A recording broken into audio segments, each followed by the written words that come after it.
가장 절실하게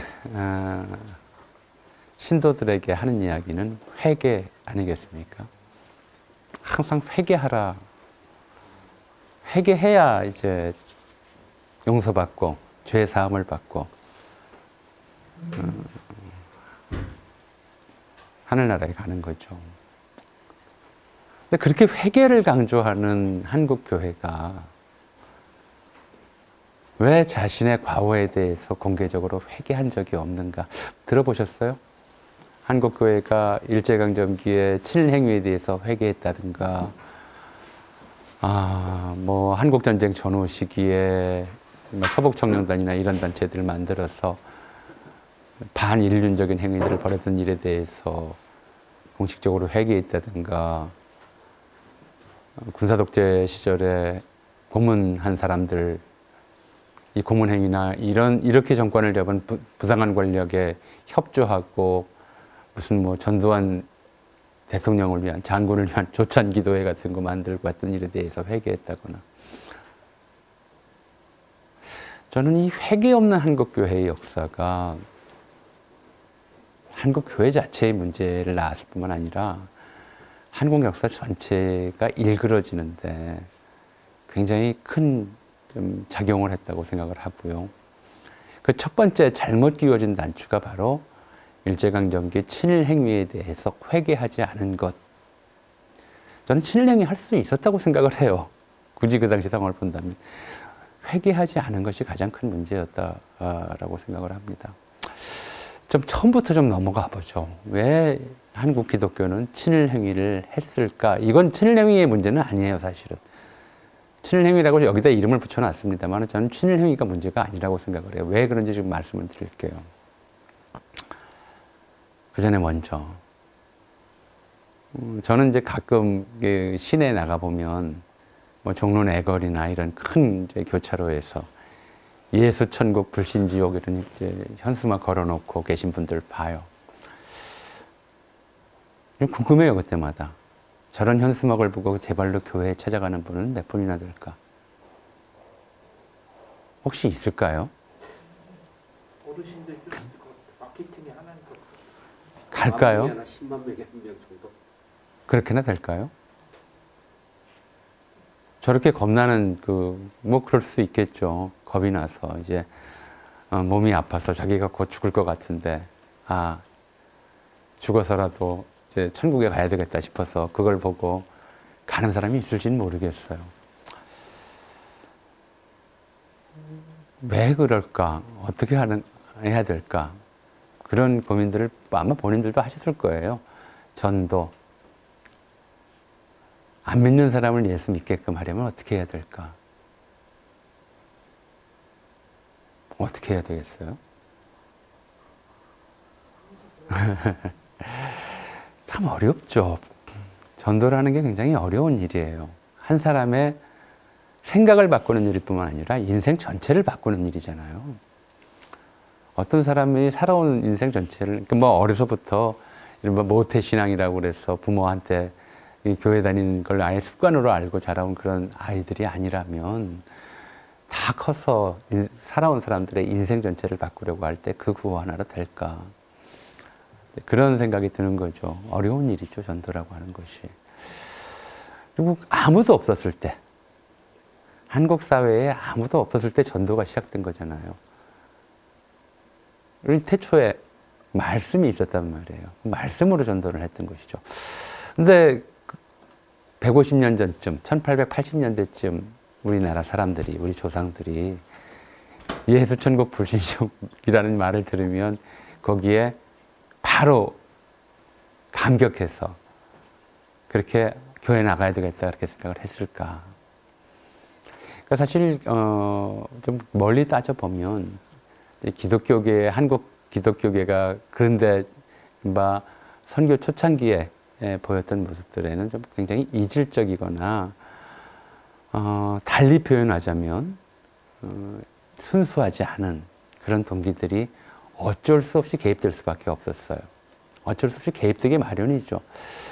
이런 거예요. 제 아는 분이, 제 아는 사람이 강남 어디에 학원을 해요.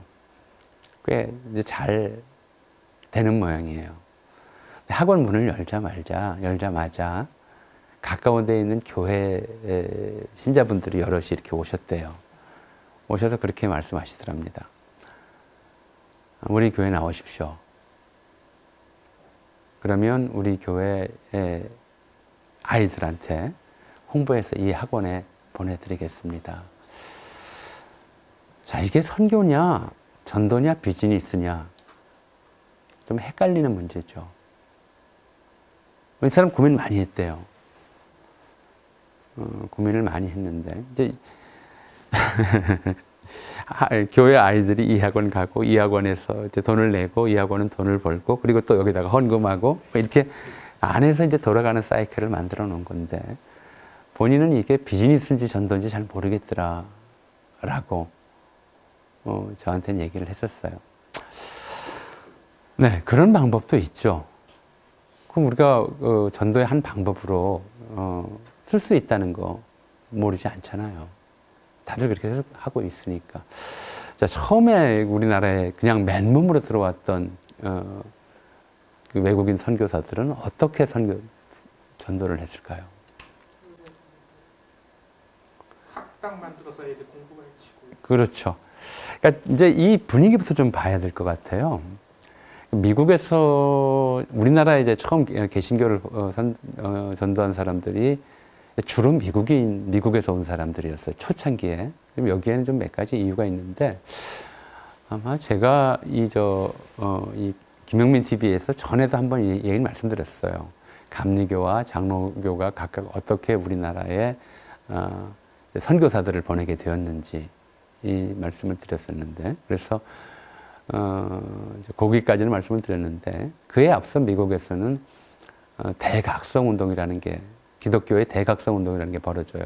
일반적으로 미국의 기독교 대각성 운동은 보통 4차에 걸쳐서 진행되었다고 얘기를 하는데, 제1차가 이제 미국 독립전쟁 직전, 그리고 제2차가 1800년대 초반, 그리고 제3차가 바로 우리나라에 기독교가 들어오게 되는 1850년대 전후 60년대까지. 그러니까 미국 남북전쟁 중 또는 남북전쟁이 끝난 직후, 이때 기독교의 이제 대부흥 운동이 벌어지죠. 근데 이 미국은 전 세계에서 사실은 전 세계에서 물론 종교개혁 무렵에 유럽 전역에서 구교와 신교 사이에, 특히 뭐 프랑스에서는 이제 종교 전쟁까지 벌어질 정도로 혹심한 이제 정교 간의 갈등이 있었지만, 미국은 거의 이제 당시에 전 세계에서 거의 유일하게 가톨릭의 교세가 굉장히 약하고 개신교도들이 만든 국가였어요. 와스프라고 그러잖아요. 화이트 앵글로색슨 프로테스탄트. 개신교도들이 만든 국가였고, 1850년대에 제3차 대각성 운동 무렵이 되면은, 그 무렵에는 전 세계에 프로테스탄트 국가가 미국밖에 없었고, 두 번째로 대통령제 국가가 미국밖에 없었어요. 프랑스도 다시 제정으로 들어간다는 상태였고, 무슨 뭐 러시아니 뭐니 다 왕국이었잖아요. 민주주의 그리고 청교도주의, 이런 미국적 가치가 기독교의 본질이라고 믿는 사람들이 다시 미국에 굉장히 많아진 거죠. 그리고 이 제3차 대각성 운동은 그 이전까지의 이제 각성 운동이 주로 민주주의 의식을 국내에서 확산시키는 것이었다면, 이 미국적 가치가 바로 기독교적 가치의 핵심이다라고 믿는 사람들이 그 미국적 가치를 세계에 확산시키겠다고 하는 의지, 대단히 뜨거운 열정으로 무장하게 되는 계기가 됐어요. 그래서 1882년에 조선과 미국이 수교했다는 소식이 미국에 알려지자마자 전 나라에 선교하러 가야 되겠다라고 생각하는 젊은 기독교인들이 줄을 설 만큼 그렇게 뜨거운 열정에 사로잡혀 있었던 거죠. 미국적 가치를, 미국 문화가 당시까지 만들어낸 미국 문화, 미국 정치 문화, 미국의 경제 체제, 또 미국의 미국인들의 사고방식, 이런 것 자체가 가장 성경적이다, 가장 복음적이다라고 믿는 사람들이 많아졌고, 그걸 전파하는 것이 기독교로서의 책무이자 미국인으로서의 책무라고 하는 그런 이제 확신을 가진 사람들이 한 조선 땅에 들어온 거예요. 어떻게 이 확신을 알릴 것이냐. 말씀하셨듯이. 그래서 장로회든 이제 감리회든 기본적으로 선교사를 파견할 때 두 그룹의 전문가, 두 분야의 전문가들을 골라요. 선교사가 되려면 그 두 분야 중 하나를 택해야 했고요. 하나가 교육학. 성서는 기본이고 기독교는 기본, 신학은 기본이고 하나가 교육학 전문가이거나 아니면 의사. 교육자와 의사를 각각 뽑아요. 그래서 장로회에서는 이제 미국 북장로회에서는 의료 선교사로 존 헤론, 그 다음에 교육 담당 선교사로 언더우드를 보냈고, 감리교에서는 의료 선교사로 스크랜튼, 교육 담당 선교사로 아펜젤라를 보냈어요. 그래서 한쪽은 학교를 세우고 한쪽은 병원을 세워요. 그렇게 해서 거기서부터 이제 시작하는데, 우리는 1880년대 후반이나 돼서야 기독교 포교가 비로소 가능해지긴 하는데, 공식적으로. 거기에서 아까 말씀하셨듯이 이제 예를 들어서 우리나라 최초의 기독교도 중에 한 사람으로 꼽히는 우사 김규식 선생 같은 경우에는 아버지가 정부의 비밀 요원으로 활동하다가 실종됐어요. 고종의 밀령을 받고 조로 밀약 과정에서 뭔가 좀 역할을 하다가, 일종의 스파이 역할이었던 거죠. 하다가 실종이 됐어요. 되게 청나라 쪽에 잡혀서 죽었을 걸로 추정이 되는데요. 짐작들을 하는 거죠. 그래서 아버지가 죽고 뒤에서 아버지가 실종되니까 어머니도 죽었어요. 고아가 됐잖아요. 그런데 집안에 작은 아버지, 큰 아버지들이 많았어요. 많았는데 청나라가 워낙 기세등등하니까 청나라 쪽에 잘못 보인 사람의 아들을 내 양자나 아니면 내가 받아서 키울 수가 없다고 생각을 했던 모양이에요. 참 비겁한 사람들, 제가 볼 때는 친척들이었다고 생각해요. 그래서 이 아이를 고아원에, 마침 이제 언더우드가 고아원을 차렸었거든요. 고아원에 맡겼어요. 거기서 영어를 배우고 기독교를 받아들이고 이렇게 된 거죠. 고아원, 학교.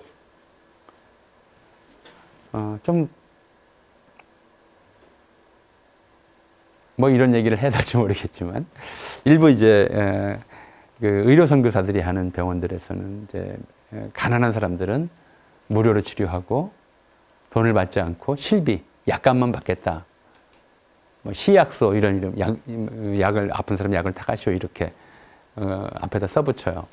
그리고 환자가 오면 이제 수술 환자 같은 경우에 수술 전에 그런 걸 뭐 평안도 지역 일부 이제 병원들은 그런 것도 받기도 했어요. 여기서 나아서 치료받고 나으면 교회 열심히 다니겠습니다라는 서약서를. 그러니까 그런 방식으로 아까 말씀하신 고아교 교육, 그다음에 이화학당 같은 경우에도 왜 교육받지 못하는 버림받은 아이들을 받아서 처음에 학교를 개교했다고 그랬잖아요. 그런 이제 학교 교육, 버림받은 아이들을 대상으로 학교 교육, 그리고 병원 진료, 이런 것들이 선교회에는 굉장히 중요한 이제 무기가 된 거죠.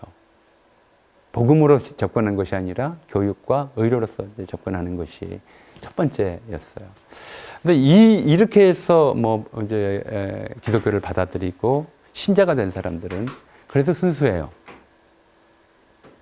제가 그래도 순수하다고 들은 말씀 그거예요. 어떤 종교가 병 고쳐주는데, 종교에서 굉장히 중요한 것이 치병이잖아요. 예수님이 성경에서 나오는 기적도 뭐였어요? 앉은 뱅이 일으켜 세우고 눈 뜬 사람 보게 하고 그런 거잖아요. 병 고치는 것에 대해서는 이제 뭐라고 얘기할 수가 없죠. 또 교육인데 새로운 지식과 문물을 받아들이면서 미국식 가치를 같이 받아들이는 것인데, 이건 좀 그래도 순수한 사람들이었다고 말씀을 드렸는데, 그렇지 않은 사람들도 또 있었어요. 양대인 자세라는 말이 대략 1890년대부터 1900년대 무렵에 우리나라 공문서에 자주 등장해요. 양대인 자세. 이게 뭐냐면 서양 사람 대인, 힘센 사람이죠. 권력자. 서양 권력자에 빌붙어서 호가호위한다. 이게 무슨 얘기냐면, 자, 우리나라에 와 있는 천주교 신부나 개신교 선교사들이나 다 외국인들이잖아요. 당시는 우리가 제국주의적인 불평등조약 체제 하에서 치외법권이라고 하는 권리가 있었어요. 이 외국인들이 국내에서 범죄를 저질러도 국내법으로 처벌을 못해요. 영사재판을 해야 되는 거죠. 물론 무슨 선교사나 신부가 범죄를 저질렀다는 게 아니에요. 이 사람들은 아닌데 문제는 이 사람들이 지방선교를 가면서 데리고 가는 통역이나 마부나 이런 사람들이 문제인 거죠. 지방관의 명령 같은 거 아주 이제 우습게 알고, 뭐, 지방민들한테 사기도 치고, 돈도 뜯어내고, 범죄를 저질러요. 그리고는 말이 안 통하니까 다른 사람들하고는, 뭐 좀 선교사한테는 거짓말로 보고를 하는 거죠.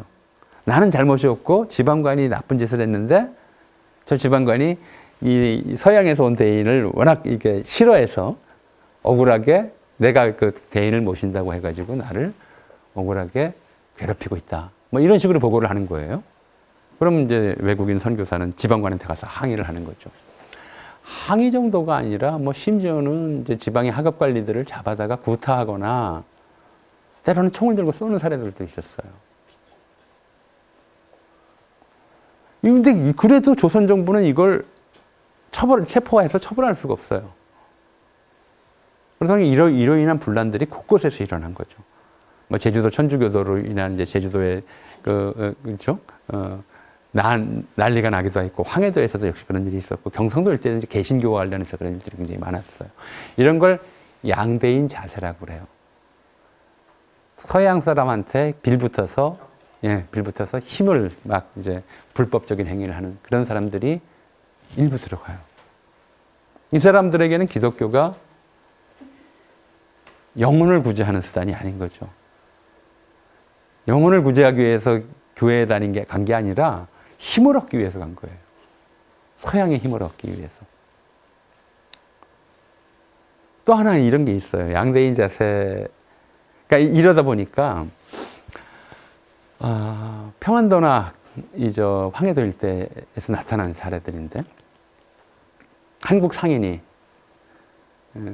세금을 안 내고 탈세를 해서 잡혔어요. 잡혔는데 이 사람이 뭐라고 주장하냐면, 나는 기독교인이다. 나는 기독교인이니까 영국 영사에게 재판을 받아야 된다. 그렇게 이제 항변하는 사람들도 있었어요. 그러니까 실리를 목적으로 이제 초기 기독교에 다양한 쪽이 들어가잖아요. 병을 고친 사람, 뭐 배우려고 들어간 사람도 있고, 뭔가 좀 횡포를 부리기 위해서 들어간 사람도 있고, 세금 안 내고 어떻게든 좀 벗어나려고 들어가는 사람도 있고, 다양한 이제 이런 사람들이 초기 기독교인이 되는 거죠. 그리고 일단 뭐 어떻게 됐든 간에 일단 교회로 들어오면 그 사람들 회개시키면 되는 거잖아요. 사실은 그래요. 좀 어떤 동기로 교회에 들어왔든 간에. 뭐 제가 어렸을 때는 그런 친구들이 있었어요. 교회 안 다니다가 갑자기 교회 다니는 이유가 뭐냐면 이성교제하러. 이제 여자친구 사귀러 그렇게 오면 어때요? 저 간식 어렸을 때 뭐 부활절 뭐 계란 먹으러 라면 준다. 어떤 이유로 오든 간에 일단 받아들이고 회개시키고 새 사람 만들어주면 되는 거잖아요. 사실은 그렇다고 저는 봐요. 근데 그 새 사람 만드는 과정이 일부 진행되기도 했어요. 대표적으로 한국 초기 기독교의 대표 목사로 알려진 이제 길선주 목사라는 분이 있어요. 평안도 분인데, 이분 때문에 1907년에 이른바 한국 기독교 대부흥 운동이라고 하는 게 일어났었어요. 어느 날 갑자기 교회에 나와서 회개를 해요. 내 친구가 죽으면서 자기 재산을 잘 처분해서 가족들 좀 보살펴 달라고 이렇게 유언을 남기고 죽었다. 근데 내가 그걸 정리하면서 슬쩍 빼돌렸다. 네, 삥 쳤다. 요즘 말로 삥 뜯었다는 거죠. 너무 잘못했다. 나는 내 잘못을 솔직히 고백하고 회개하고, 그리고 그 빼돌린 돈을 다 그 가족들에게 돌려주겠다고 교회에서 공식 선언을, 누가 시키지도 않았는데, 범죄가 들통난 것도 아닌데. 이게 이제 대회개 운동으로 벌어졌고, 나중에 1908년에 국채보상운동하고 합류해요. 그래서 지금 한국교회에서 유독 강조하는 것이 금주금연인데, 술 마시지 마라, 담배 피지 마라. 사실은 이게 기독교의 가르침이 아니라 국채보상운동 때의 구호였어요. 금주단연으로 나랏빚을 갚읍시다. 근데 거기에 기독교들이 들어가면서 나타났던 현상이죠. 같이 그게 기독교의 정체성처럼 돼버렸어요. 한국 개신교. 그러니까 예를 들어 뭐 가톨릭에서는 신부들 담배 피우는 신부님들 많잖아요. 뭐 와인 같은 포도주는 이제 예수님의 피니까 자주 마셔요. 유독 이제 기독교만 금주금연을 굉장히 강조하죠. 이게 국채보상운동과 관련되어 있는 건데, 이런 그런 회개를 이제 하는, 회개를 지키는, 또 함께 회개하는 그런 일들이 일상적이었으면 좋겠는데, 그 과정에서 어떤 문제들이 생기냐면, 문제라기보다는 현상들이죠. 특징이, 한국 기독교의 중에 특징이 생기는 것이, 한국 초기 기독교의 선교를 주로 담당했던 사람들이 미국인들이었다. 다시 대각성 운동에서 영향을 받은 미국의 젊은 목회자들이었다고 말씀드렸고, 처음에는 그러고 와요. 가난한 나라에서 자기를 희생하고 헌신함으로써 예수님 말씀의 씨앗을 널리 퍼뜨리겠다고 하는, 젊어서 그런 결심하고 오죠. 근데 두 가지. 첫째는 이 나라가 너무 가난했다는 거예요. 가난하게 살려고 해도 이 나라에서는 엄청나게 부자로 보여요. 선교사들이 엄청나게 부자로 보인다는 점이 하나 있었고요. 둘째로는 조선 정부가 그들을 부자로 만들어줬어요.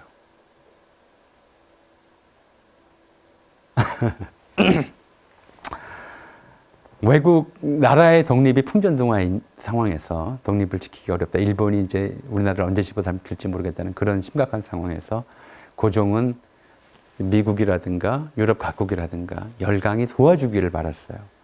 열강과의 루트가 없잖아요. 미국은 이제 선교사들을 통해서 미국 정부랑 어떻게든 좀 선이 닿을 수 있을지도 모르겠다고 생각해서 선교사들한테 너무 잘해줬어요. 가장 먼저 우리나라에 왔던 개신교 선교사가 호레이스 뉴턴 알렌이라고 이제 재중원 의사였었죠. 이 사람 민영익을 치료하고 민영익한테 개인적으로 받은, 감사로 받은 사례금이 100만 냥이었어요. 100만 냥? 예, 당시 집 한 채 3,000냥이었어요. 거액인데? 거액의 정도가 아니죠. 집이 10채면 3만 냥이에요. 목숨을 살려준. 예, 집이 100채라도 30만 냥이에요. 집 300채 값이에요. 서울집. 언더우드와 릴리어스 호튼이 결혼식을 해요. 결혼식을 하는데 왕비가 결혼식 축의금으로 또 100만 냥을 줘요. 야, 그러니까 그런 정도였어요. 선교사들이 정부로부터 받는, 조선 왕실로부터 받는 대우가 너무 부자죠. 별장도 짓고. 그러니까 이게 1880년대 말에 들어가서 이제 기독교 선교가 본격화되는데,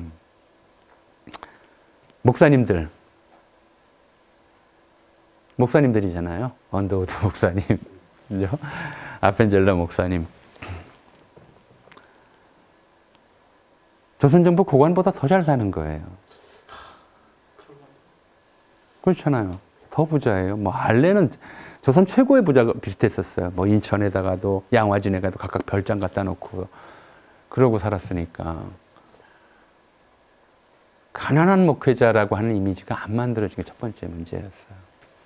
목사가 왜 부자여야 하는가에 대한 질문 자체를 가질 수가 없는 분위기가 처음에 만들어진 거죠.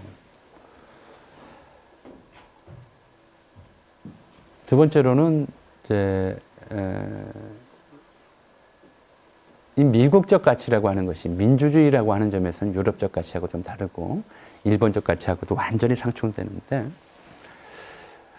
문명화라고 하는 것, 물질 숭배라고 하는 것에 대해서는 가장 선도적이었어요. 세계 최고였어요.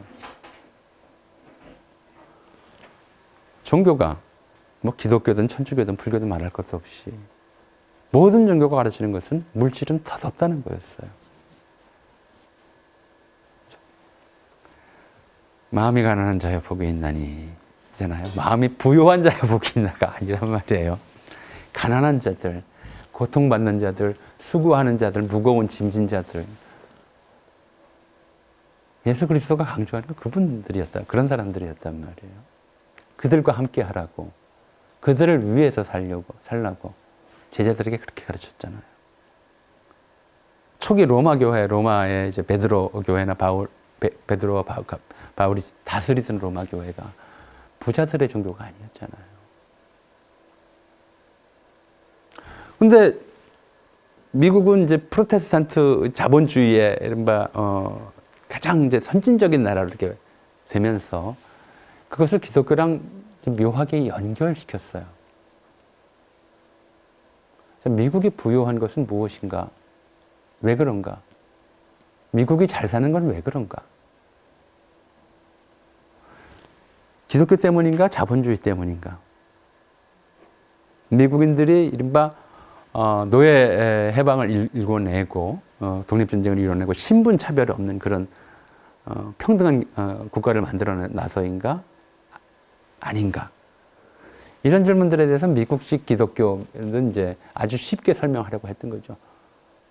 쉽게 설명하려고 했다는 얘기는 사람들이 확 빨려 들어갈 만큼 설명하는 거죠. 지금 우리나라 목사님들도 그런 사람들 많아요. 예수 믿어서. 그렇잖아요. 기독교 국가라서 우리는 복받은 것이다. 하나님이 축복하신 것이라서. 그래서 우리는 잘 사는 것이고 니들은 안 믿으니까 이렇게 가난한 거 아니냐. 아주 쉽죠. 대비가 명확해 보여요. 당시 독립주의는 그래서 그런 윤치호가 우리 사람도 굉장히 일찌감치 기독교를 개종한 사람인데 윤치호가 주필을 맡았는데 그런 게서 많이 실려요. 이렇게 기독교 믿는 나라들은 다 부유하다. 그것은 그 종교가 부유하도록 축복했기 때문이고 그렇게 살도록 가르치기 때문이다라고 이제 얘기를 하는 거죠. 그래서 이승만이 배제학당에서 이제 기독교를 받아들였는데 이승만이 그렇게 이제 초기에 그런 글을 써요. 사실은 이제 대통령이 된 다음에 그러려고 했었던 것이기도 하고요. 우리나라를 기독교 국가로 만드는 것이다. 우리 조선 백성이 전부 기독교인이 되면 우리도 미국처럼 잘 사는 나라가 될 것이다. 이런 가르침이 그러니까 어떤 경로로 들어왔든 간에 굉장히 주된 이제 복음주의, 복음에 그런 얘기가 있는지 잘 모르겠지만 저는 복음주의 교도에서 믿으면 부자 된다. 너무 쉽죠. 근데 게다가 번역도 좀 그래요. 초기에 뭐 중국에서 번역을 했고 그것이 조선으로 들어왔는데 이 표현이 좀 그래요. 첫째, 목사님. 자, 가톨릭의 사전은 우리가 신부라고 번역을 했어요. 신의 아버지, 신성한 아버지, 신이 만들어준, 맺어준 아버지, 뭐 대부, 대자 관계가 있으니까 그런 식의 표현도 이제 통했죠. 근데 개신교가 들어왔을 때 중국인들은 좀 혼란스러웠어요. 아니, 그 사람들 스스로가 혼란스러웠어요. 뭐냐면, 먼저, 예수의 신부들이 유럽에서의, 뭐, 그전에도 뭐, 네스토리오스 교파라든가, 로마 교회가 갈리자 중국의 일부 스러운 기독교인들이 있었지만, 본격적으로 기독교가 중국에 들어갈 때는, 종교개혁 이후 이제 유럽에서 가톨릭이 심각하게 분열되고 힘이 약해지면서 이제 들어갔던 거란 말이에요. 이 사람들을 이제 자기 스스로 번역할 때 자기들이 믿는 종교는 천주교, 하늘에 있는 주인을 모시는 종교다 해서 천주교라고 했어요. 중국에서 그걸 용납을 했어요. 중국 천자가. 그다음에 개신교가 들어왔단 말이에요. 우린 천주교랑 다르다고 그러는, 가톨릭이랑 다르다고. 그럼 니들은 뭐라고 그러는, 중국말로 번역을 해줘야 될 거 아니에요. 뭐, 우리가 프로테스탄트라고 얘기할 수도 없고, 그죠? 그러니까, 번역이 잘 안 돼요. 그래서, 원래는 이제 뜻대로 쓰려면 우린 예수 그리스도를, 통해서, 바로 예수 그리스도의 말씀을 통해서 하늘로 간다. 그런 거잖아요. 예수 그리스도의 말씀이 복음이란 말이에요. 이게 이따 말씀드릴게요. 예수 그리스도가 누구냐? 그러면 하나님의 아들이잖아요. 독생자잖아요. 하나님의 아들. 그럼 하나님의 아들을 한자로 번역하면 어떻게 돼요? 천자. 천자는 이미 있어요. 중국 사람은 황제를 천자라고 그랬거든요. 아니 우리 황제 말고 다른 천자를 생각한단 말이냐. 이러면 이제 이게 참호란 게 되죠. 대역죄가 되는 거거든요. 그래서 어쩔 수 없이 이름을 예수를 따서 야소교, 그리스도를 옮겨서 기독교 이렇게 번역한 거예요. 사실 지금 우리가 예수교니 기독교냐, 예수교는 뭐 예수교라고 치고 기독교라는 이름을 쓸 이유가 없어요. 그리스도교 그러면 되잖아요. 기독은 이 중국식 한자 표기예요. 그리고 이 성경 말씀을 이걸 뭐라고 번역해야 되겠느냐. 메시아의 말씀이잖아요. 주님의 말씀이잖아요.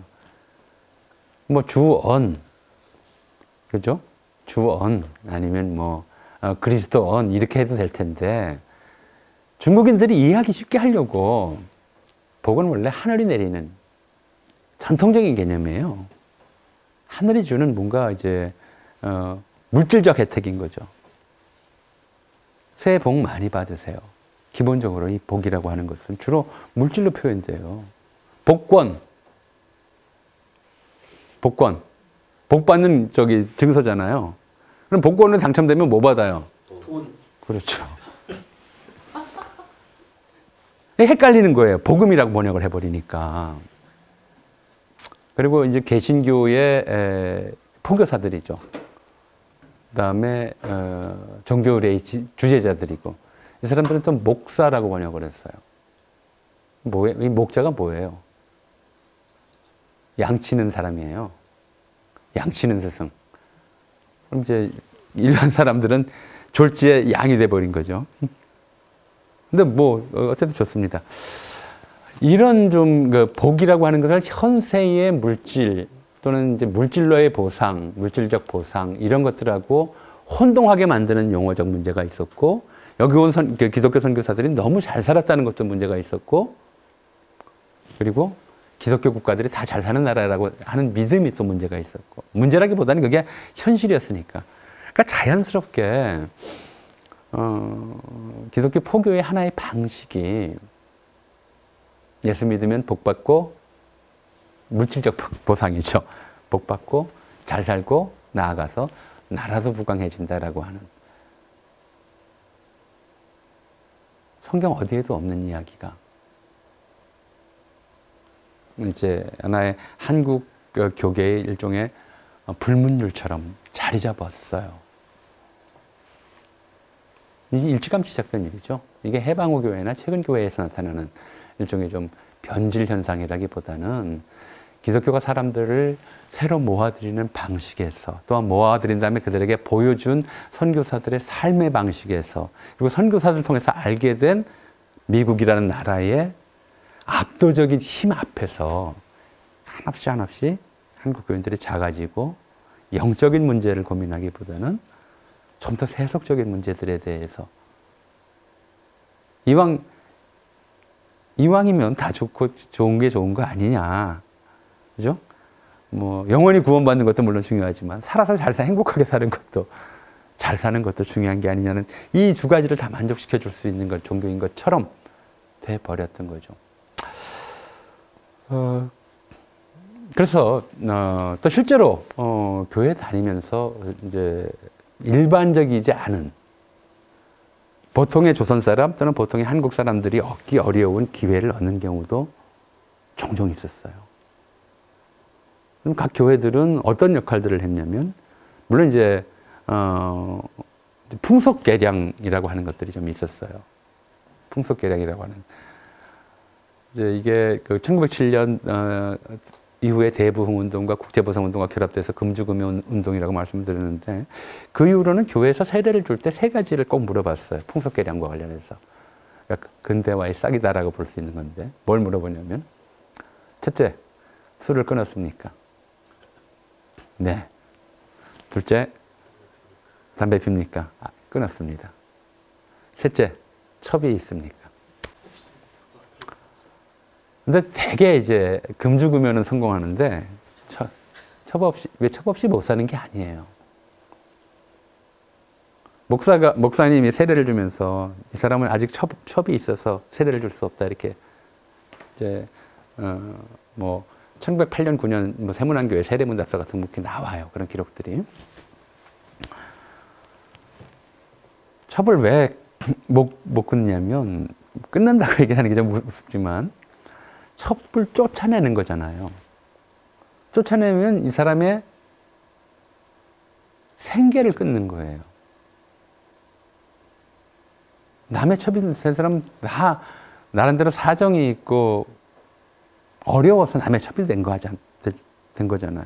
근데 첩 두는 걸 죄라고 해서 이 첩을 쫓아내버리면 첩은 어떻게 살아요? 이건 그런 일들은 1960년대까지도 사실 그런 일들이 있었어요. 뭐 여기 여성분들이 계신데 이거 어떻게 봐야 될지 모르겠어요. 이를테면 이제 이런 거예요. 서울역 앞에서 좀 이제 교회 다니는 여성 권사들 뭐 이런 분들이 서명용지 이렇게 쭉 놔두고 서명을 받아요. 축첩 반대 서명. 축첩제도 타파합시다라고 싸움 벌어져요. 다른 여성분이 가서 이제 막 이렇게 머리채 잡는 거죠. 내가 첩이다. 응? 내 쫓겨나면 어떻게 살라고? 우리 자식들은 어떻게 살라고? 과거의 행위가 현재 회개하고 바꾼다고 해서 바뀌어지질 않으니까. 그래서 이런 경우 때문에 이제 교회에서 이 첩이었던 사람들, 그럼 쫓아내라. 생계는 우리가 책임지 마. 이렇게 되는 거예요. 그래서 1910년대, 20년대에는 한국 교회의 전도사 중에 여성이 많았어요. 이 사람들을 전도부인이라고 불렀고요. 전도부인. 대개가 안방에서 전도할 수 있는 이제 그런 조건을 가졌는데 상당수가 쫓겨난 첩들이에요. 그렇게 이제 했던 거죠. 자, 그런데 이제 그런 점에서 한편으로는 좀 물질주의적인 측면들이 좀 있었고, 그리고 또 한편으로는 이제 미국 숭배 또는 미국으로 대표되는 제국주의 숭배라고 하는 것이 좀 깔려 있었어요. 근데 바로 그런 이유 때문에 그런 이유와 관련해서 적어도 아까 제가 빼먹었네. 말씀드려서 빼먹은 건 뭐였냐면 교회에 나가면 일단 남의 첩이었던 사람도 첩살이 끝내고 전도부인으로 당당하게 성경책 옆에 끼고 이 집 저 집 다니면서 전도할 수 있게 되고요. 개중에는 좀 이렇게 선교사의 눈에 잘 보이면 유학길이 열릴 수 있었어요. 미국 뭐 선교 본부에서 각각 이제 뭐 좀 후진 여러 나라들, 식민지에 있는 여러 나라들의 똑똑한 사람들을 데려다가 공부시키기도 하고, 선교사가 직접 추천장 써서 보내서 거기서 장학금 받고 공부하기도 하고, 그 유명한 박 에스터 같은 이제 우리나라 최초의 의사 같은 경우도 그렇게 미국 가서 의사 돼 가지고 돌아오고 그랬단 말이에요. 의사가 될 수도 있고 뭐 박사가 될 수도 있고.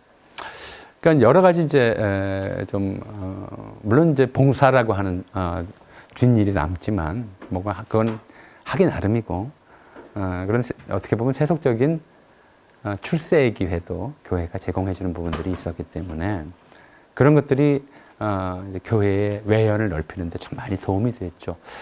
근데 지금 이제 오늘 우리가 말씀드리려고 하는 이 너무 좀 서론이 길었는데, 이런 속성과 관련해서 기독교의 친일은 일제강점기 전반까지는 두드러지질 않아요. 아니 거의 없었어요. 이게 굉장히 중요해요. 1919년 3월 1일 3.1운동 때 민족대표 33인이라고 기억하잖아요. 그 중에 이제 4명은 그 서명장이 안 나왔기 때문에 그 사람 빼야 된다 만다 이렇게 얘기를 하는데, 그 33인이 전부 종교 대표로 되어 있어요. 천도교 대표 15명, 기독교 대표 16명, 불교 대표 2명. 다예요. 천주교는 아예 없었고. 그걸로 이제 한국 기독교계는 3.1운동을 주도했다. 기독교계가 보통 이렇게 얘기를 하죠. 뭐 서명자 명단 제일 앞에는 돈을 가장 많이 낸 천도교의 손병희가 들어갔지만, 그다음 뭐 이승훈이라든가 뭐 아까 말씀드린 길선주라든가 오화영이라든가 기독교계 저명한 목사님들이 16명이나 서명을 했죠.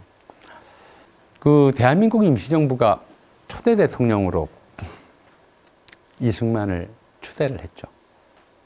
3.1운동 이후에 수립된.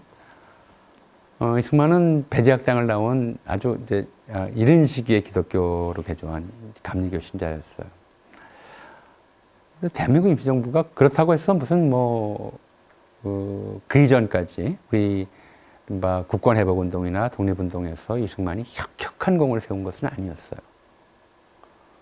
뭐 대중적 인지도도 오히려 안창호보다도 낮았고, 인기도 안창호보다 낮았고, 한일에 비한 걸로 보면 뭐 이동희보다도 못했고, 뭐 그랬어요.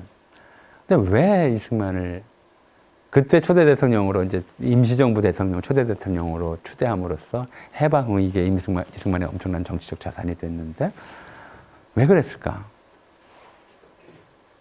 첫 번째는 이제 뭐 지금 이제 제 생각이에요.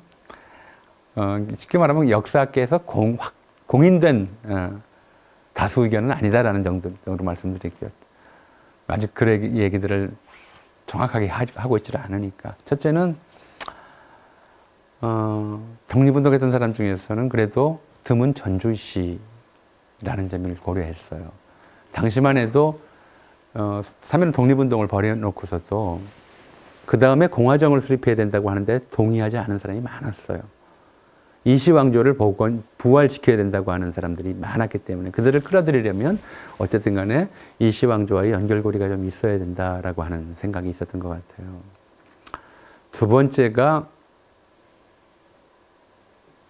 이 사람이 프린스턴 대학을 나왔다는 거였어요. 프린스턴 대학은 신학교로 워낙 유명했고요. 미국의 대표적인 신학교였고 그 학교 총장이었던 윌슨이 당시 미국 대통령이었어요. 민족 재결주의를 선포했던. 그러니까 한국 사람들은 잘 몰랐어요. 대학교 총장과 대학생과의 관계가 어느 정도인지. 아무 관계도 없잖아요, 사실은. 근데 한국적 사제 관계에서 보면은 총장과 저 학생은 사제의 명분이 있는 거였던 거죠. 그러니까 이승만이 프린스턴 대학 총장의 제자니까 미국 대통령하고 말이 통하겠다 싶었던 부분도 좀 있었던 걸로 보여요. 기독교도였고요. 이승만이 그 당시에 기독교도로서 이제 반일 독립운동에 뭐 3.1운동에 직접 여기 국내에 있지는 않았으니까 참여하진 않았지만 임시정부의 대통령직을 맡게 된 것과 마찬가지로 3.1운동 무렵의 기독교도들 뿐만 아니라 그 이후 1920년대까지도 한국에 들어온 이제 외국인 선교사들 또 한국에서 그 다음에 기독교를 받아들인 기독교도가 된 한국인 목회자들 또는 전도사들 이런 사람들이 가졌던 문제의식은 그거였어요. 희망은 뭐였냐면 우리가 미국처럼 되었으면 좋겠다는 거였어요. 미국처럼. 이승만이 꾸었던 19세기 말에 꾸었던 꿈이기도 하고요. 미국처럼 되었으면 좋겠다는 꿈은 기독교인들이 많이 가졌던 거의 공유했던 꿈이었던 것이죠. 근데 그 기준에서 보자면 일본은 조선보다 더 못한 나라였어요. 일본 기독교는 조선보다 훨씬 더 일찍 받아들였지만 교세도 약하고 믿는 사람도 별로 없어요. 서울에도 일본인들이 다니는 교회가 있었지만 조선인들 다니는 교회보다 훨씬 규모도 작았고 뭐 일본인 YMCA도 있었지만 이게 조선인 YMCA랑은 비교도 안 되는 정도 그런 규모였던 것이죠. 일본을 존중하지는 않았어요. 저거는 우리가 본받을 대상이 아니다라고 생각을 했던 것이죠. 게다가 청독부 쪽에서도 늘 이제 그런 조선 청독부도 늘 그런 좀 알게 모르게 음으로 양으로 기독교에 대한 좀 일종의 박해를 가했어요. 어떤 박해냐면 지금 한국인들이 보편적으로 가지고 있는 생각도 그래요. 우리가 왜 일본의 식민지가 됐을까? 임진왜란때 우리가 이겼는데 뭐 어쨌든 간에 우리가 침략을 받았다 하더라도 어쨌든 간에 쫓아냈었는데 저 백제시대나 고대로 올라가면 우리가 일본의 문화를 전수해 줬는데 조선 17세기, 18세기 조선 통신사가 일본에 가면 일본 사람들이 우르르 몰려와서 글씨 받으려고 그렇게 난리법석을 치렀는데 야만인인데라고 생각을 해요. 근데 왜 우리가 저들에게 식민지가 됐지? 그렇죠. 지금도 사실 많은 사람이 상식으로 생각하고 있는 게 그런 거예요. 우리보다 앞서서 서양 문물을 받아들였다. 그 덕에 일본이 먼저 근대화했고 그 덕에 힘을 길러서 우리를 식민지로 지배했다. 이렇게 이게 하나의 좀 연결고리가 된 생각이잖아요. 하나로 이어진 생각이에요. 지금의 생각이 그렇단 말이에요. 그래서 김영삼 정권 때는 심지어 무슨 얘기가 유행했냐면은 근대화에는 뒤졌지만 세계화에는 앞섭시다. 뭐 이런 식의. 일본을 이기려면 이제 우리가 좀 더 적극적으로 외국 문물을 받아들여야 된다고 하는. 그 시대 똑같았어요. 이제 안중근 이사가 천주교도였는데 이토 히로부미를 이제 처단한 이후에 일본 검사하고 신문을 받으면서 그런 얘기를 해요. 우리 일본이 너희한테 이렇게 일본 검사가 얘기를 해요. 이렇게 많이 도와줬는데 은혜도 모르고 이토 히로부미를 쏴주겠다라고 이제 질책을 하니까 안중근이 말하는 것이 너희들이 우리보다 불과 몇십 년 앞섰을 뿐이다. 받아들인 게. 우리도 우리 스스로 받아들일 수 있게 놔두면 우리도 니들보다 나을 수 있다. 이렇게 얘기를 해요. 그때 이미 안중근 의사가 한 얘기였어요. 이게 지금 한국 사람들의 보편적인 상식이 되어 있는 얘기죠. 기독교인들 더 했죠. 일제강점기에. 우리는 미국에서 직수입하는 것이고 일본인들은 먼저 미국이나 영국이나 독일에서 수입해다가 지들 마음대로 반영시켜서 그거를 여기다 갖다 놓는 것이니까 우리께 우월하다. 우리께 낫다는 거예요. 그런 생각들을 기독교, 특히 미국 외국인 선교사들하고 직접 접촉하면서 영향을 받은 기독교인들이 많이들 가졌던 것이죠. 그러니까 이 일본에 대한 저항의식이라고 하는 것이 사실은 좀 양쪽 다 좀 그랬어요. 이중적이었어요. 일본은 이제 일본이 이제 조선 통치의 방식 또는 조선 통치의 정신이라고 하면서 이제 굉장히 강조했던 것이 미국과 영국에서 선교사들을 통해 직접 들어오는 시스템들이 일본이 만들어서 전수하는 근대적 문물보다 우수하다는 생각을 갖게 해서는 안 된다는 거였어요.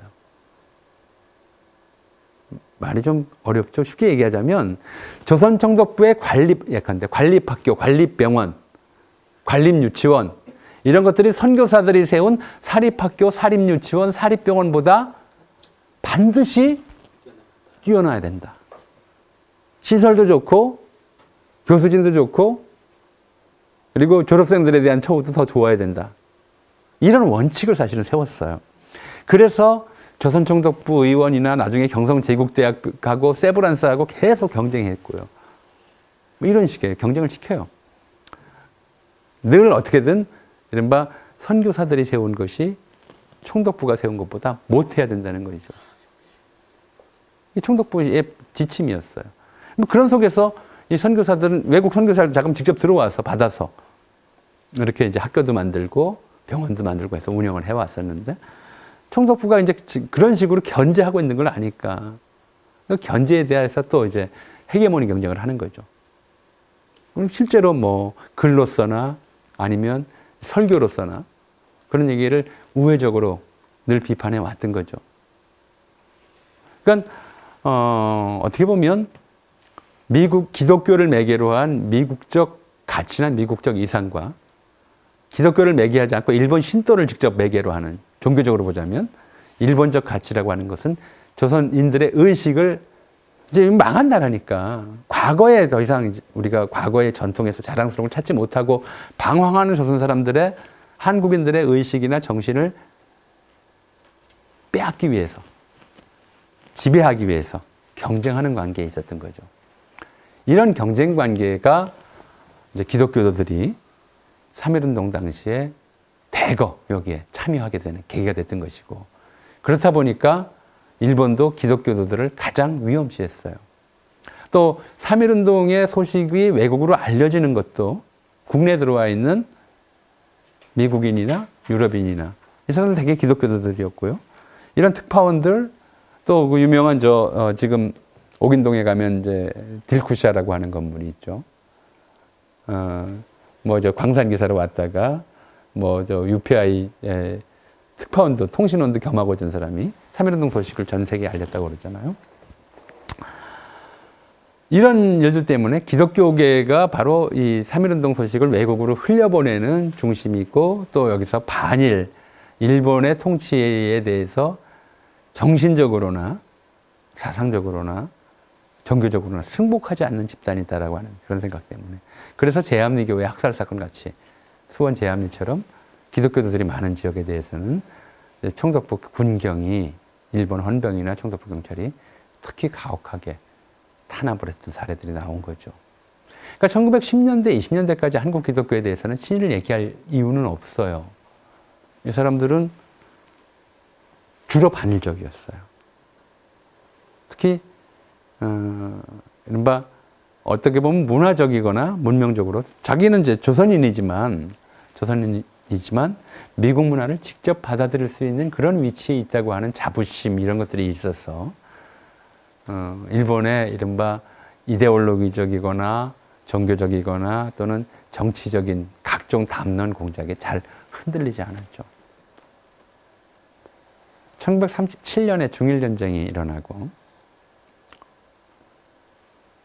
그리고 만주에 대한 이해관계가 컸던 이제 유럽 각국이 유럽에서는 그 당시에 스페인 내전이 한창 진행 중이었었고 독일이 곧 재무장하면서 이제 2차 세계대전을 준비하는 상황이었고 또 일본이 계속 중국과 만주 일대에 1931년에 만주사변을 일으킨 이후로 야심을 갖고 있다는 걸 다 아는 상황이니까 국제연맹, 미국이나 프랑스나 이런 이제 영국 이런 주도로 했던 국제연맹에서 일본에 대한 제재에 들어가고 미국도 당연히 거기에 동참하면서 일본 간의 경제 교류가 끊겨요. 근데 이게 어떤 문제로 한국 기독교계에게 다가오냐면 이제 선택을 해야 돼요. 미국과의 경제 관계가 단절됐는데 기독교에서도 문제가 돼요. 교회들에도. 많지는 않지만 선교회를 통해서 조선 기독교계에 들어오는 지원이 있었단 말이에요. 그것도 끊기죠. 그것도 끊기는 데다가 조선 총독부의 기독교계 일을 동원 또는 체제 내화하려고 하는 압력은 계속 강해져요. 선택하라고 하는 거죠. 미국은 이제 더 이상 일본에게 보자면 중립적이거나 우호적인 국가가 아니라 이제 적성국가, 적대국가가 돼 있다. 조선 기독교도들은 바로 적대국가의 하수인으로서 계속 살 것이냐 아니면 과거를 반성하고 충량한 일본 제국의 신민으로서 기독교를 지키면서도 미국과의 관계를 단절할 것이냐 선택해라 라는 압력이 들어오는 거예요. 그리고 그 압력을 수용하는 것이 이제 하나는 그거예요. 수용하는 표시가 뭐였냐면 신사참배였던 거죠. 이건 기독교의 본질에 관련된 문제였어요.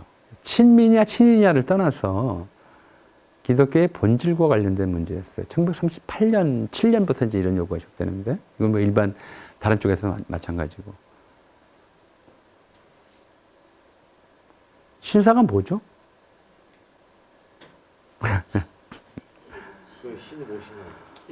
우리로 치면 무당집이에요. 좀 크게 좀 보통은 신사, 또 아주 크면 신궁 이렇게 부르는데 그냥 일본의 귀신들을 모시는 그런 이제 종교적 시설이잖아요.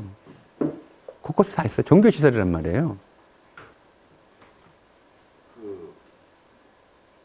개나소나 신으로 모시는. 개나 소나라고 얘기하면 안 되고요. 다 모시는 주신이 따로 있고, 여러 신들이 남의 종교라고 해서 그렇게 얘기하기 좀 그렇고요. 토지신 이렇게 토지신도 있고요. 뭐 곡식신도 있고 아니면 이제 저 전쟁의 신도 있고 장모신은 예, 온갖 신들이 다 있죠. 뭐 10만 8천 신이 있다고 그러니까 일본에는 신사만 10만 8천이라고 그러니까 그건 뭐 좀 뭐 이제 그런 식의 역대 이제 일본의 신들을 모시는 그런 종교 시설이란 말이에요. 그리고 이 신사참배를 가지고 이제 모든 일본 제국의 시민들을 뭐 신도로 통합하겠다고 하는 일본 군국주의가 이제 내세운 목표죠.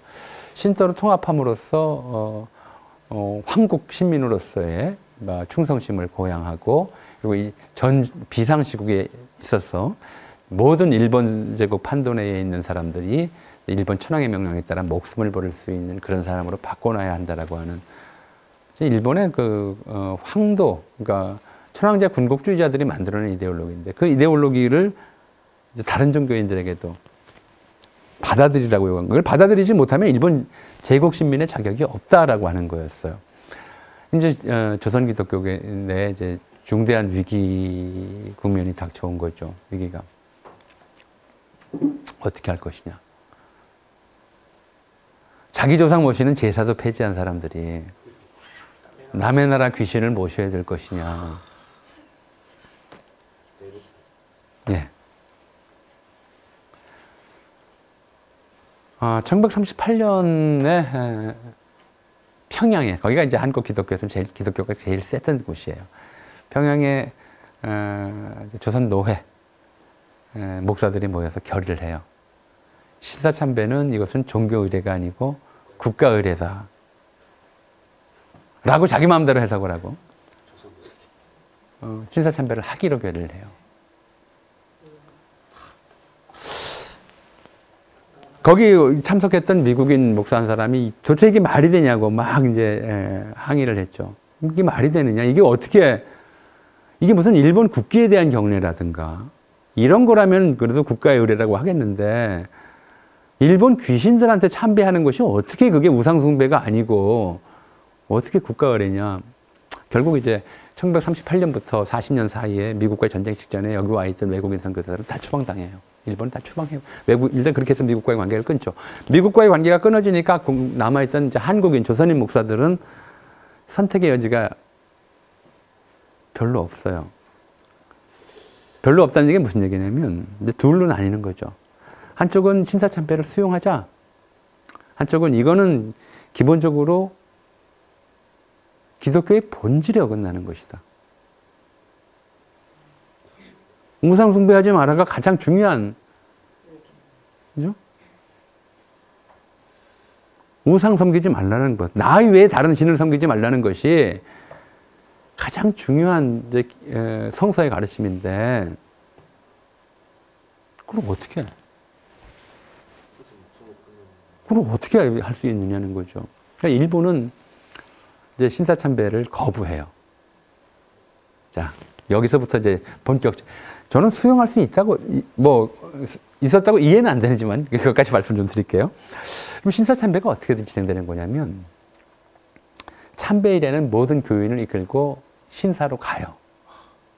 목사가 인솔해서. 전향이죠. 배교고.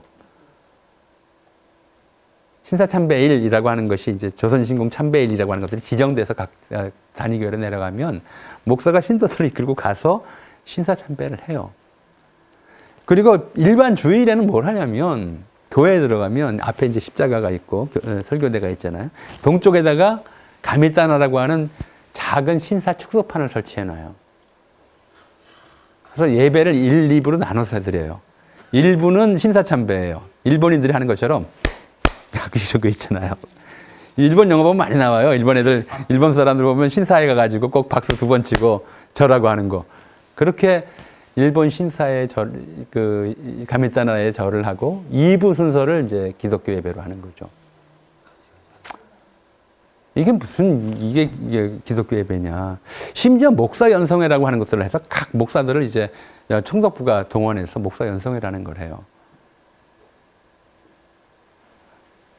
그리고는 신도 청정이라고 그래가지고 일본식 세례식을 해요. 근데 세례식을 할 때 조건이 있어요. 뭐라고 양심 선언을 해야 되냐면, 신앙 고백을 해야 되냐면, 일본의 아마데라스 오미카미가 그러니까 일본의 천조대신이라고 일본 최고신이에요. 일본의 10만 8천 신 중에서 일본의 태양신이죠. 일본의 계곡시조고. 창조신. 그렇죠. 아마데라스 오미카미가 제일 가는 신입니다. 그 다음이 하나님입니다. 라고. 그렇게 해야 그걸 줘요. 근데 다 했어요. 그게 무슨 목사야, 그게? 복사가 아니라 나가 죽어야 되잖아. 나중에 회개하면 되겠다. 자, 그렇게, 제가 그 말씀 드리는 거예요. 이거랑 같이. 자, 거기까지는 뭐 그냥 자기 마음에도, 나중에 해방되고 나서 그런 사람 변명할 때가 그래요. 마음에도 없이 강압에 못 이겨서 그렇게 안 하면 우리 교회를 지킬 수가 없기 때문에 뭐 김환란이나 백낙주 같은 사람들은 이제 기독교 장로이거나 뭐 이런 사람이면서 친일한 사람들은 또 뭐라고 그러냐면 뭐 자기 교회가 있는 게 아니니까 학교 교장이고 이런 사람들이니까 그렇게 안 하면 내 학교를 지킬 수 없었기 때문에 그냥 마지못해 하나님이 용서해 주시겠지 생각하면서 했다. 이제 해방 뒤엔 그렇게 얘기를 해요. 근데 그 정도까지였으면 뭐 그 말을 이해할 수는 있어요. 그 다음에 뭐 어떤 일들이 벌어지냐면 자기들 하잖아. 근데 어떤 목사가 안 해. 심지어 이런 예배가 딱 돼 있잖아요. 주일 예배가 오전 10시에 시작인데 1부는 30분 동안 신사참배를 하고 2부는 30분 동안 이제 예배 드린다. 이걸 아니까 신도들이 아직 10시 반에 와. 10시에 오면 이거 해야 되니까, 신사참배를 해야 되니까. 목사가 꼴통이 그러면 목사가 신고를 해버려요. 자기 신도를 팔아. 자기 신도를 팔았는데. 신고를 해버려요. 그럼 이제 자기한테 오는 게 뭐냐? 충성심이 인정받는 거죠. 어떤 교회 목사가 신사참배를 거부한다. 신사참배일에 아프다고 일부러 들어누웠다. 밀고를 하고요. 이런 사례들이 밝혀져요. 또 40년대 들어와서 뭐 전국적으로 이제 그 일본이 이제 전쟁에서 밀리게 되니까 무기 재료를 얻기 위한 뭐 녹그릇, 논요강, 심지어 수저까지 다 농촌에서 긁어갔다고 그러잖아요. 일부 교회에서는 그런 일을 해요. 교회종 헌납운동. 너무 나갔네요. 네, 교회종을 떼서 헌납해요. 전투기 만드는데 못 된다고. 실제로 조선장로호, 감리교단호 이게 일본에 헌납됐어요. 비행기로. 장로교에서 돈 모아가지고 조선장로호라고 하는 비행기 만들어서 비행기 사서 헌납했고 감리교단에서 돈 모아서 감리교단호라는 거 만들어 헌납했어요. 돈도 교회가 그런 건 잘하잖아요.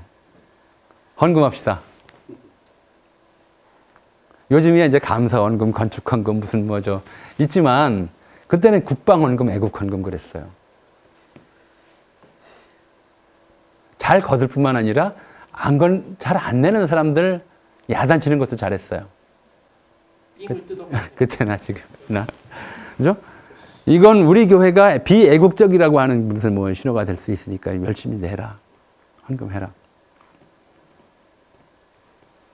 뭐 교회종, 심지어 이제 전남 지역 같은 경우에는 전남 전역에 교회가 5군데가 있었어요.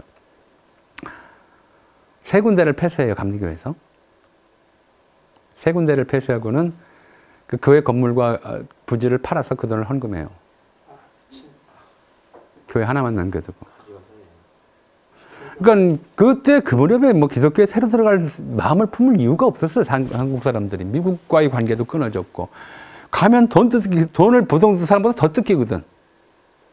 일반 헌금도 해야지. 국방헌금, 애국헌금 따로 해야지. 굉장히 어려운 조건들이었던 거죠. 예.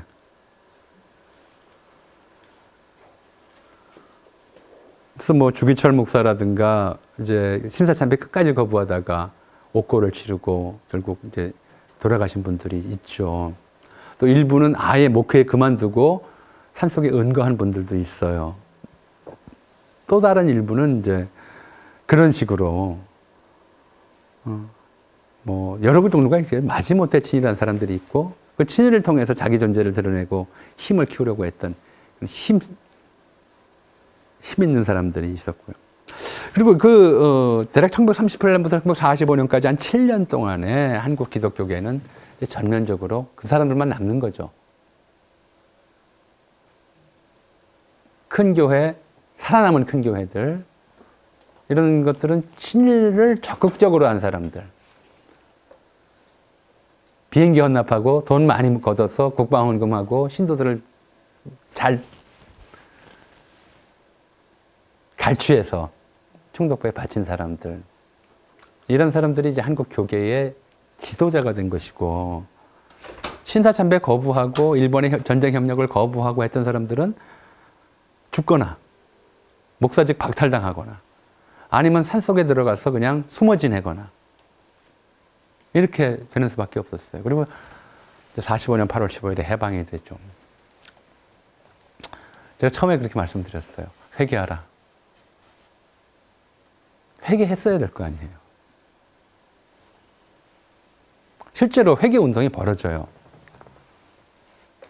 신사참배 거부했던 목사들, 감옥살이 했던 목사들, 이런 사람들 나와서 우리 기독교를 회개를 선언해야 된다. 회개해야 된다.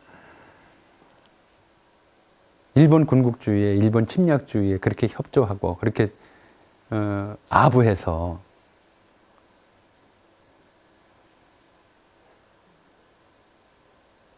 신도들을 잘못된 길로 인도했던 것에 대해서 목회자들이 회개해야 된다. 그러니 신사 참배했던 목사들은 사실은 목사 자격도 없는 것이지만 그렇잖아요.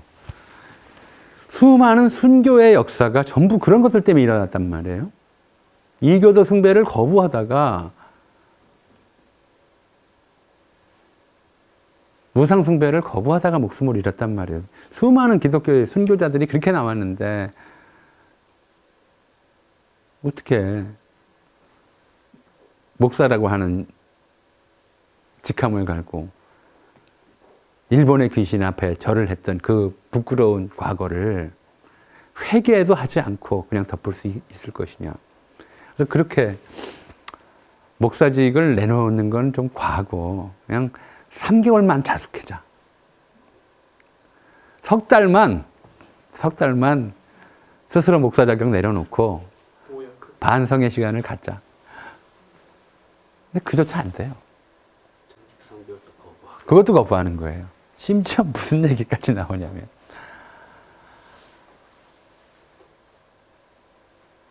하나님 말씀에 따라 신사참배 거부하고 감옥에 간 사람은 마음은 편했을 거다. 우리는 이 교회를 지키려고, 하나님의 성전인 이 교회를 지키려고 양심에 꺼리면서 일해서 우리가 더 힘들었다. 뭐 이제 사람들이 들으면 기가 막힐 일이죠. 내가 더 힘들어해요. 내가 더 힘들었다. 이 교회를 지키는 게 얼마나 힘든지 아느냐. 어? 이런 식으로 자기 합리화하는 일들이 생기는 거죠. 회개하라. 잘못했으면 회개해야죠. 뉘우치고 용서를 빌고 하나님께 잘못을 빌어야죠. 자기가 가르친 게 그거 아니에요, 목사님들이. 자기들은 회개를 안 해요. 반성도 안 해요. 그랬던 일이 있었다는 것 자체를 인정을 안 해요. 당연히 교인들에게, 아이들에게, 신학교 학생들에게 이야기도 안 하죠. 그리고 그렇다 보니까 한국 교회가 그렇다 보니까 교회의 문제가 아닌 게 돼버려요.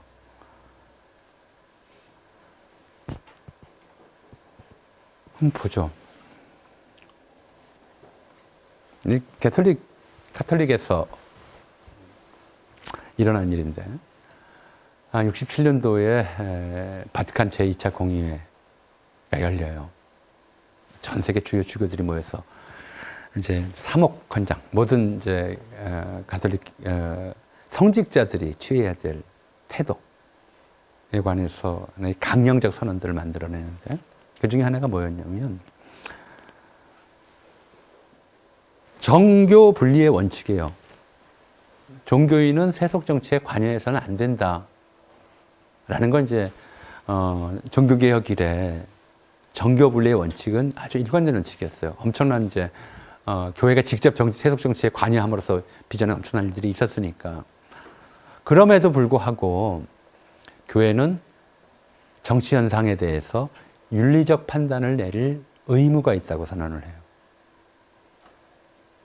교회는 정치 현실에서 완전히 무관심해야 되는 것이 아니라 정치 현상에 대해서 윤리적, 종교적 판단을 내릴 의무가 있다는 거예요. 그걸 안 하면 어떻게 사람들에게 착하게 살라고 하겠어요? 지금 이게 착한 정치인지 아닌지, 착한 세상인지 아닌지, 옳은 세상인지 아닌지, 여기에 대해서 아무 말도 안 하면서 사람들을 보고 착한 게 뭔지도 얘기를 하지 않으면서 착하게 살라고 얘기할 수 있냔 말이에요. 그거거든요. 사실은 종교는 그런 이른바 세상의 빛과 소금이라고 하는 역할이 그런 거란 말이에요. 세상이 불의한 세상이다. 그리고 이 불의한 세상이 이 불의를 부추기고 불의에 동참하고 불의에 협력한 그런 일들은 잘못된 일이다. 이렇게 얘기할 수 있어야 하잖아요. 근데 그 불의한 역사가, 일본 제국주의에 협력했던 역사가, 일본 제국주의에 빌붙어서 자기 동족을 괴롭혔던 사람들이, 일본이 하라는 대로 안 한다고 자기 동족을, 자기 동포를 밀고 했던 사람들이 다른 사람이 아니란 말이에요. 우리 친일의 역사 반성합시다. 친일파들 반성합시다. 친일파들 자숙합시다. 친일파 때문에 우리가 지금 이렇게 되면 안 됩니다. 이런 얘기를 한마디도 못한 거예요. 자기니까. 아니, 자기라도 할 수가 있어요. 왜? 어떻게 하면? 모범을 보이면. 회개했으면. 국민 앞에 우리가 일본 경찰, 헌병, 총칼 겁이 나서 기독교도의 본분을 잊어버리고 또는 알면서도 마지못해 협력했던 과오가 있습니다. 이제 해방되었으니 우리 백성 전체, 우리 민족 전체에게 우리 잘못을 회개하고 반성합니다. 반성의 의미로서 석 달간 뭘 안 하겠습니다. 이 정도로만 했어도 안 그랬겠죠. 하나의 모범이 됐을 거예요. 아, 목사들이 저러니까 우리 친일파 노릇했던 관료들, 검사들, 판사들, 경찰들, 우리도 반성합시다. 적어도 그런 정도의 모범은 보였어야 종교인이잖아요. 자기가 무슨 경찰도 아니고 판검사도 아니고 총독부 밀정도 아닌데, 그래서 막 명색이 목회자인데 주일마다 신도들 모아놓고 회개하시오 회개하시오 얘기하는 사람들인데 자기가 먼저 회개의 모범을 보였어야죠. 저는 친일 행위 자체보다도 더 심각한 문제가 한국 기독교계에서는 회개 없음이라고 생각을 해요. 먼저 회개를 함으로써, 회개하는 모습을 보임으로써 다른 사람들한테 본보기가 돼야 되잖아요. 그랬으면 한국 역사가 어쩌면 지금과는 달라졌을지도 모르겠어요. 제가 길선주 목사 얘기를 했었죠. 1907년에 회개의 방법을. 내가 내 친구 유산을 좀 훔쳤어. 고백합니다, 내 잘못을. 그리고 원상 회복시키겠습니다. 용서해 주십시오. 누가 뭐라고 해요? 아무도 모르는 걸 자기가 자백했는데. 다 아는 것조차도 고백하지 않고 그냥 덮어두고, 그럼으로써 그냥 덮어둬서는 안 되는 사람들이 자기 죄를 덮어두는 것까지도 용납하고 또 그 편을 들고, 이게 가장 큰 문제였다. 그러니까 한국 기독교의 친일이라고 하는 문제는 사실 배교의 문제로 다뤘어야 하는 문제였었고, 단순한 친일의 문제가 아니라 배교의 문제였고, 그것이 강압에 의한 것뿐만 아니라 굉장한 자발성이라고 하는 것이 결합되어 있었던 것이고, 그리고 끝으로는 그 잘못이 스스로의 저 반성에 의해서 드러난 것이 아니라 일본의 패망으로 드러났는데 그 다음에도 회개하지 않은 것.